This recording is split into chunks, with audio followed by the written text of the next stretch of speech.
कुठं कमी पडतो त्याचीच तयारी करणं म्हणजे स्पर्धा परीक्षेची तयारी करणं आहे. तर वास्तविक पाहता ग्रामीण भागामध्ये 99% विद्यार्थ्यांचा फिजिकल हा चांगलाच असतो. आपले विद्यार्थी कमी पडतात कुठे? लेखीला. तर 99% विद्यार्थ्यांचा फिजिकल चांगला असतो. त्यांनी त्याच भ्रमात जात असतात की माझी फिजिकल तयारी आहे, मी स्पर्धा परीक्षा यशस्वी ठरतो. असं नाही आहे.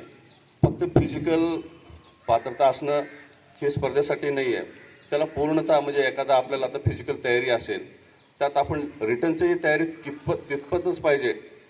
म्हणजे एखादा 100 मार्काचा जर फिजिकल असेल त्यात तुम्हाला 95 मार्क जर फिजिकलमध्ये पडत असेल तसं लेखीलाही 100पैकी तुम्हाला कमीत कमी 80 मार्क पडायलाच पाहिजे. तुम्ही जर लेखीला रिटर्नमध्ये जर 30-40 मार्का जर येत असाल तर मी स्पर्धेमध्ये टिकणार नाही आहे. त्यासाठी मी विद्यार्थ्यांना म्हणजे विनंती करतो की लेखी परीक्षेचं ज्यावेळी तुम्ही जशा ह्या फिजिकल परीक्षेचं म्हणजे आवडीनं उत्सुकतेनं तुम्ही फिजिकलची तयारी करता तसं तुम्ही लेखीची सुद्धा तयारी करत राहा. आता ग्राउंडमध्ये तयारी म्हणजे कशी असणार आहे? आता एखादा 100 मीटरचं रनिंग आहे किंवा 1600 मीटरचं आहे किंवा गोळाफेक आहे किंवा लांब उडी आहे. त्या प्रत्येक आयटममध्ये